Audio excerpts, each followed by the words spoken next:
চা পাতার দাম কিন্তু অনেক গুণ বেড়ে গেছে। কেন বেড়ে গেছে আপনি কি জানেন? যদি জানতে চান অবশ্যই আমার ভিডিওটা ফুল দেখবেন, কারণ আমি আমার এই ভিডিওতে কি কারণে চা পাতার দাম এত বেশি বেড়ে যাচ্ছে সেই বিষয়টা ক্লিয়ার করব। তো আপনারা যারা আমার ভিডিওটা নতুন দেখতেছেন অবশ্যই আমার চ্যানেলটা সাবস্ক্রাইব করে পাশে থাকবেন। আসসালামু আলাইকুম রাহমাতুল্লাহ। আমি মোহাম্মদ আব্দুল হামিদ, কাজ করি রাজধানী চা পাতা নিয়ে। আপনারা সকলেই অবগত আছেন, বিশেষ করে যারা চা পাতা নিয়ে কাজ করেন আপনারা সকলেই অবগত আছেন যে ইদানিং ধরে চা পাতার দাম কিন্তু অনেক বাড়তি। কোন চায়ের দামটা অনেক বাড়তি?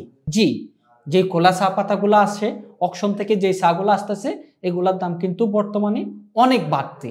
বাড়তি বলতে যে চা পাতাগুলা আমরা অন্য সময় 150 থেকে 160 টাকার মধ্যে কিনতে পারতাম, এগুলা বর্তমানে 210 থেকে 220 টাকায় কিনতে হচ্ছে।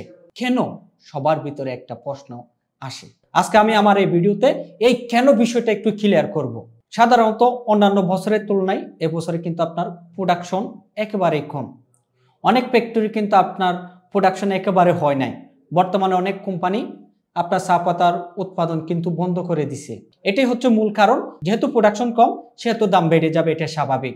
তবে চায়ের দাম বাড়ার জন্য বর্তমান সরকার যে পদক্ষেপটা নিছে এটাকে সাধুবাদ জানাতে হবে। গত 2-3 বছর চা ব্যবসাটারে একেবারে কাঁচরা বানায় ফেলছেন। 100 টাকার চা, 80 টাকার চা, 150 টাকার চা। কি করে ভাই? মার্কেটটারে এখনো পর্যন্ত কম দামি চায়ের প্রভাবের কারণে আপনারা যারা ডিলার ব্যবসা করেন, চা ব্যবসা করেন, এখন আপনারা মার্কেটটারে সঠিকভাবে গোছাইতে পারেন নাই, শুধু একমাত্র কম দামি চায়ের কারণে। কিন্তু চা শিল্পটা ধ্বংসের পথে।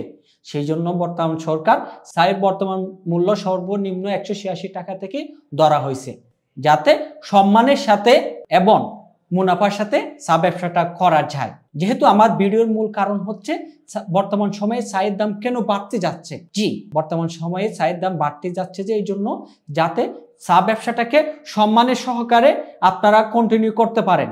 কথায় কথায় এখন কিন্তু অনেকেই বলে সে তো চা ব্যবসা করে, মনে করে এটা একটা সামান্য একটা বিষয়, কিন্তু সে আদৌ জানে না এই ব্যবসার পরিধি কত বড়।